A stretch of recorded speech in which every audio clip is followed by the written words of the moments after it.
Hello everyone, today we're going to do an animation expanding off the two previous labs we've done, and we're going to do the same thing except in a different style. So previously we've been working with motion tweens, converting things to symbols, insert keyframe all on the motion tween on the timeline, and using just the free transform tool to sort of navigate our subject and then scale it to add some squash and stretch effects and things like that. So expanding on that, we're going to go ahead and go to ActionScript 3.0 once you open up Adobe Animate CC.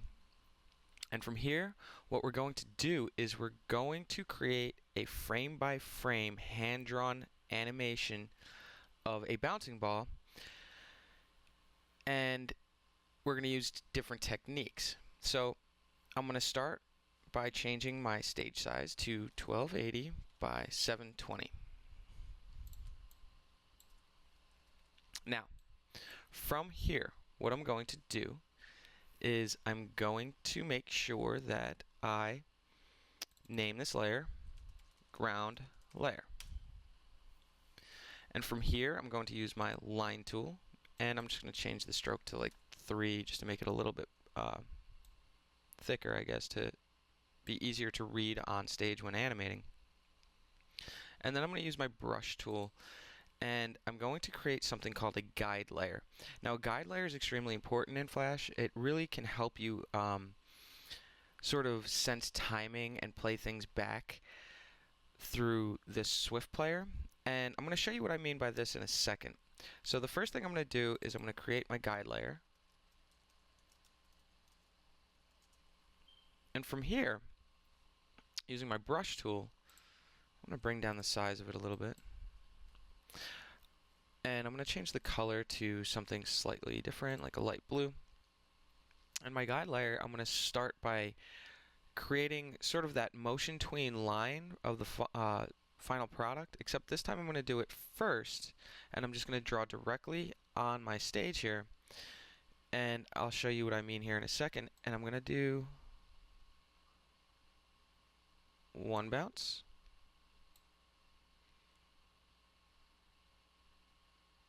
2 bounce,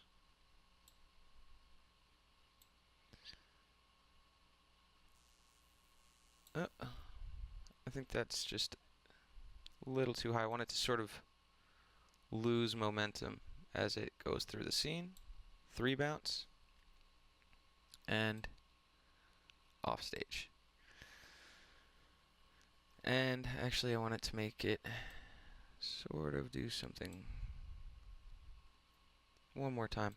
I'm using a mouse to draw here, so if you have a drawing tablet, that certainly helps. I have one, but I know most of you are probably going to be using a mouse, so I'm going to go ahead and just use a mouse as well. So now that I've got this guide layer of the animation that I'm going to actually sort of use to create my animation, I'm going to add one more thing. And I'm going to add these little hash marks. And these hash marks are going to represent each frame in the animation. Will I follow it exactly to a cross T and dotted I? Probably not. But it'll give me a general idea on approximate timing of which frame I want each drawing on. And it certainly helps a lot, especially when you're just starting out. So I'm going to start by creating these little hash marks. So I know when a ball starts to reach its peak, it becomes a much slower moving object. And I'm going to start by drawing these pretty close together, these little hash marks. And each one of these little hash marks represents a frame. So this would be frame 1, frame 2, frame 3, so on and so forth.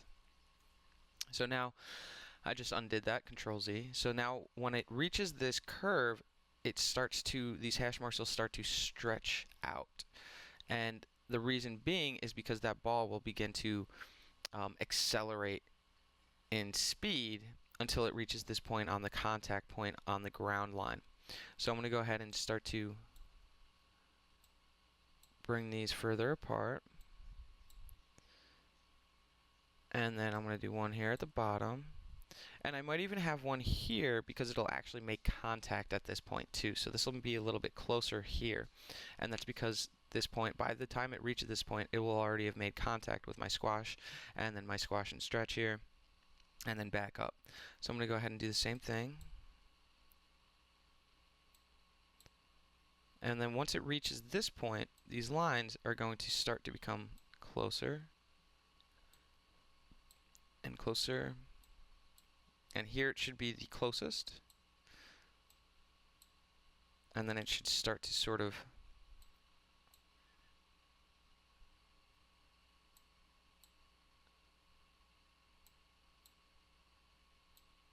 expand out because it'll begin to accelerate downwards. So I'm going to continue doing this right here. And this is really, as I said, to give you a broad idea of which frame number that each one of these drawings is sort of going on. And coming around the bend, it's going to start to accelerate.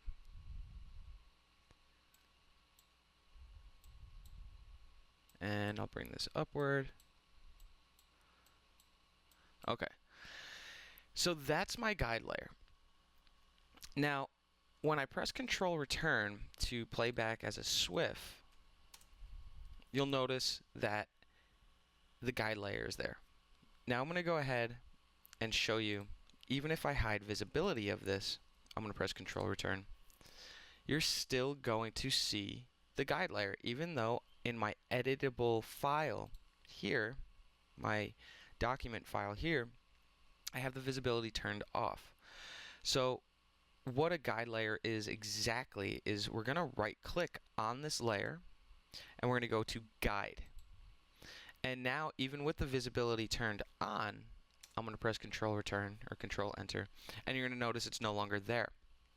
But in our working project file, it is. So this allows us to be able to visually see and quickly play back without having the distraction of seeing that guide layer there. So I'm going to go ahead and using my brush tool, I'm going to paint in my animation. So I'm going to show you a couple more tools here. The first thing I want to do though is I'm going to lock both these layers, and then I'm going to create a new one, and I'm going to call this ball. If you're using a Macintosh, now would be the time to go ahead and go to your settings preferences and change your keyboard settings to allow you to use the function keys as keyboard shortcuts. I'm going to be using primarily F7 in this demonstration.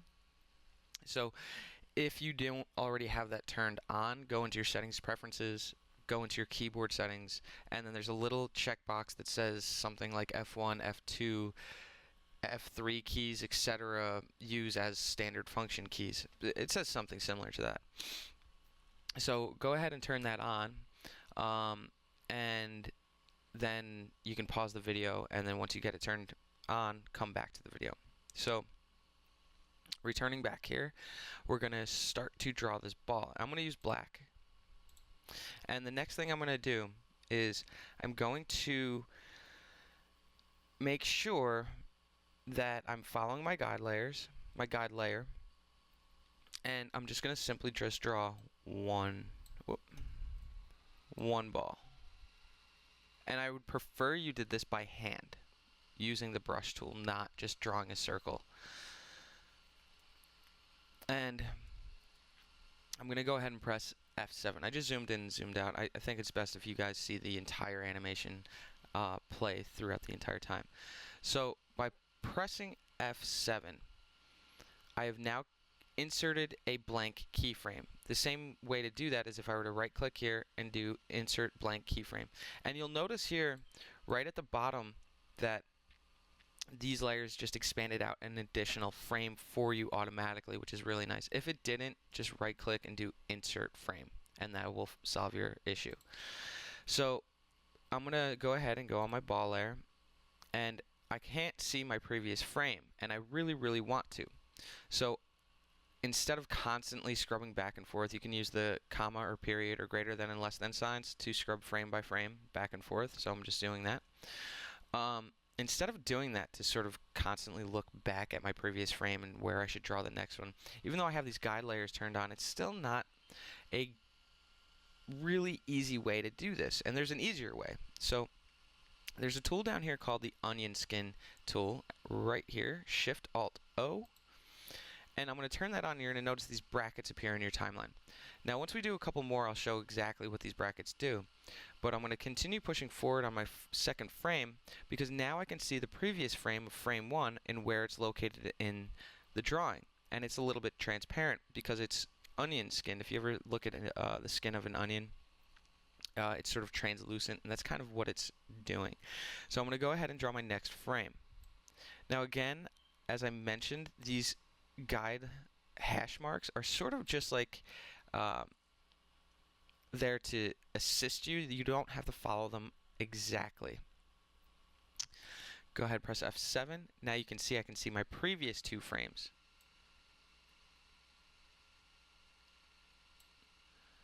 Go ahead, press F7.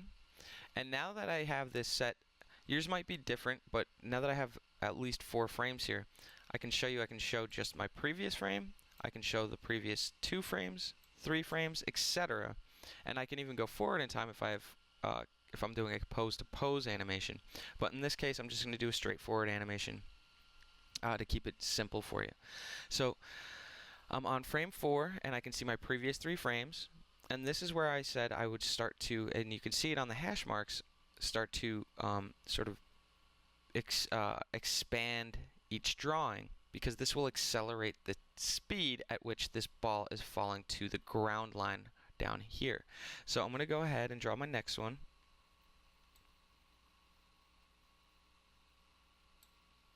And I'm going to press F7. And I'm going to draw my next one. F7. And here I'm going to actually start this stretch that we've been working on. F7. And here I'm going to make contact in that stretch pose. And here's a quick thing, is that even though I only have 1 hash mark here, I can include more than 1 drawing. So I really want this squash and stretch to be really super exaggerated per se. And I can include more than just 1 squash or whatever. So you'll see what I mean in a second. I'm just going to go ahead and start to have this revert back to a more natural shape because it's making contact. And as I do this, I'm going to start to squash it out. And I'm just pressing F7 each new keyframe. And I'm going to make this really super exaggerated. So I'm going to do 1 more frame.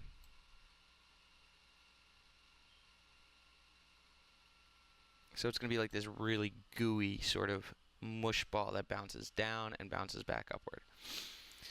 Again, quick reminder, I can scrub these brackets further back so you can see the previous frames I've drawn. I don't need to see it that far back, but this is a pretty good point here. Press F7, and I'm going to start to revert this back. And I'm going to go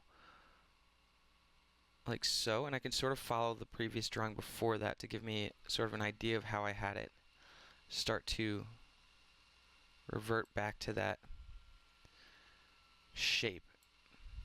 So here I've got it a little bit, something like so, and something more like so. And I'm going to zoom in really quickly because I think,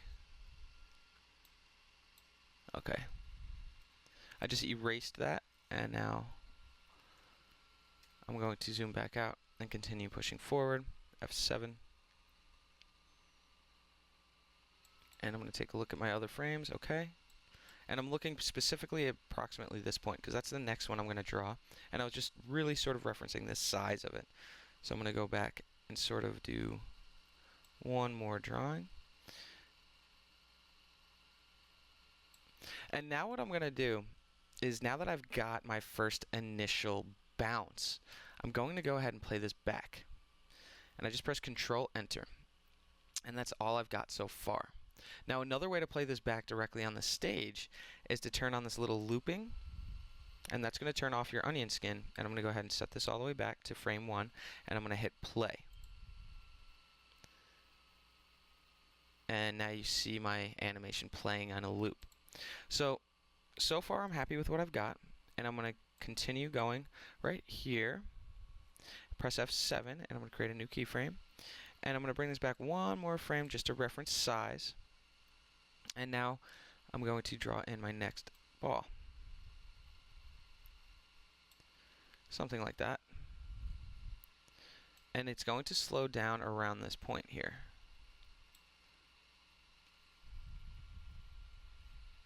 So these marks really do serve a purpose.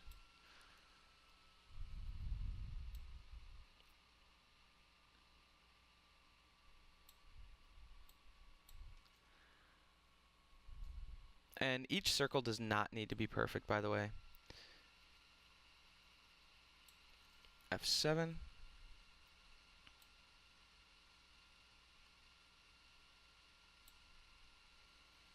And here is where I'm going to have it sort of make this descent down, and I'm going to start to stretch that ball out. And here, I'll do one more before it makes contact. And now I'm going to have it make contact with the ground. And now I'm going to start that squash process. Oop.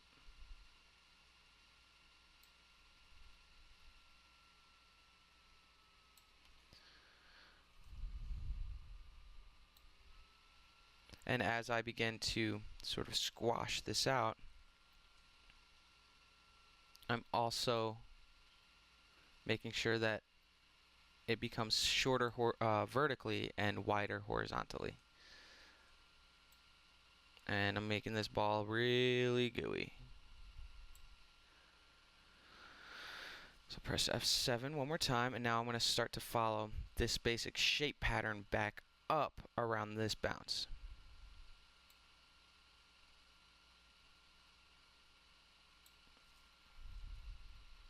And I'm just pressing F7 to insert blank keyframe.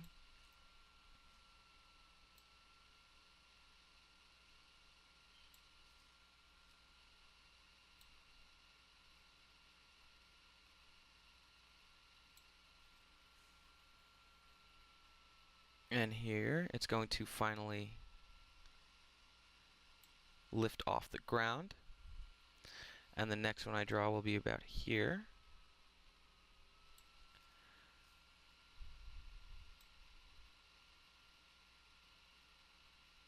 And then these are going to begin to slow down around the peak of this curved line. And we're going to go ahead and do this 1 bounce, 2 bounce, 3 bounce, and it's always a good idea to play back your animation to sort of get an idea of what it looks like. So far what I have here is just my first 2 bounces, and then as it slows down around this peak, I'm starting the descent on the squash and stretch on this particular 3rd bounce here. And now I'm going to go ahead and I'm going to start that stretching process. A little too wide there. Again, these don't need to be perfect.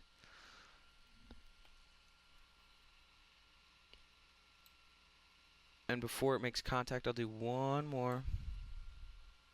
And then I'll have it make contact with the ground. And now I'm going to start that really gooey sort of squashing effect. Now you don't have to do as many frames as I am for this gooey squash and stretch. You just have to make sure that you have it in there. I'm really exaggerating it. I wanted to show you more of an example of an exaggeration to sort of give you an idea of how animating really sort of works.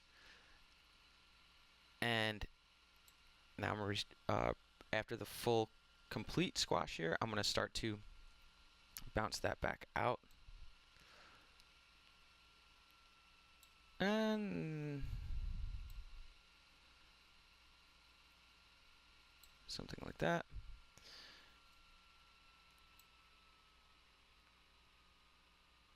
Something like that. And now I'm going to have it start to bounce out of that shape.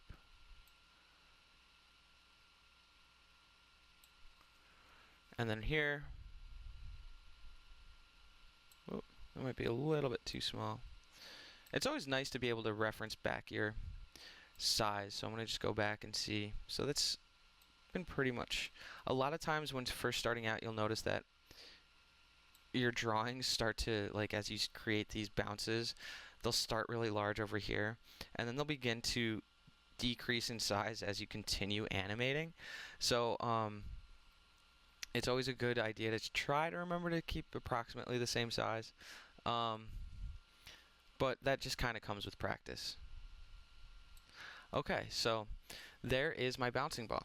Now I'm going to go ahead and show you every frame through the onion skin. So it starts over here, and I could have probably included a few more in-betweens here, but I didn't. So it would have slowed down the movement, and maybe it's a good idea that I didn't, because it has the most forward momentum coming here, making contact on the first bounce, and then it starts to lose that momentum as it comes around, and then that squishy squash and stretch, and then come back around. So as I begin to increase the amount of drawings per peaking area, I'm also decreasing the momentum and showing a progression of this ball losing speed, as it also doesn't bounce as high throughout the entire thing. So I'm going to go ahead and play this back for you, and this is exactly what I'm looking for. So it's going to go 1, 2, 3, womp, womp, womp, womp, womp, womp. So that is how you go ahead and keyframe hand draw keyframes frame by frame, excuse me, in 2D animation in Adobe Animate. And we used a multitude of tools. We just used the brush tool. We used a guide layer to help us distinguish where we were going to be animating. We used a ground line, obviously, to show where we had made contact with the ground. We included a squash and stretch, one of the 12 principles of animation, originally created by Disney. We have included using not only just a guide layer, but an actual changing the layer itself. And we utilized the onion skin tool, as well as F7, our keyboard shortcut for insert blank keyframe, which allows us to animate much more quickly. It would have taken forever or even longer if we were to constantly right-click, insert blank keyframe, draw an image up here, bring the mouse back down, insert blank keyframe, so on and so forth. So all I'm looking for is 3 layers, one being the ball layer, one being the guide layer, one being the ground layer. The guide layer being drawn as similar to this as possible. It's got to have 3 bounces, so bounce 1, bounce 2, bounce 3. You can have it bounce higher or lower or whatever, but it should have 3 bounces. It should bounce from one side of the screen to the other side of the screen. And make sure you include these little hash marks. Try to use them, and then just go ahead and submit. And make sure you include a squash and stretch. Now, you might not have as many images when you do the squash and stretch here as I have, because I made mine like super gooey. But you can go ahead and have a few less, but I want it to look like a fluid animating bouncing ball. I don't want it to be really choppy or anything like that. So just be aware, make sure that it's got that squash and stretch in there, even if it's not, mine are like 5, 6, 7, 8 frames. So stretch. So technically, I guess it would start here. 1, 2, 3, 4, 5, 6, 7, 8, 9, 10, 11, 12, like 12, 13, 14 frames or so. And you don't need to have that many on the squash and stretch, just enough to make it look like it's squashing and then stretching. The more in-betweens obviously helps, but also the more in-betweens gives it, in this case I made it really, really squishy. The more in-betweens makes it have a slower, more gooey sort of bounce back upward. It gives it more of like a rubber ball sense, but you can do yours however you'd like. Generally a good way, I want you to include the squash and stretch no matter what, but a good idea is to sort of think of a type of ball that you want to bounce, and then you can kind of take it from there on how much you want it to squash and stretch. So like a basketball will squash and stretch much different than, like, let's say like a pretend tennis ball, right? So a tennis ball might have a slight change in shape, but especially when it makes contact. So anyway, that is the lab, and if you have any questions, be sure to inbox me, and I hope you enjoy doing this lab. It's a lot of fun, and be sure to list in the comments if you had any issues or you have any tips or hints that you found more helpful. So go ahead and give it your best shot, and I hope you enjoyed the lab.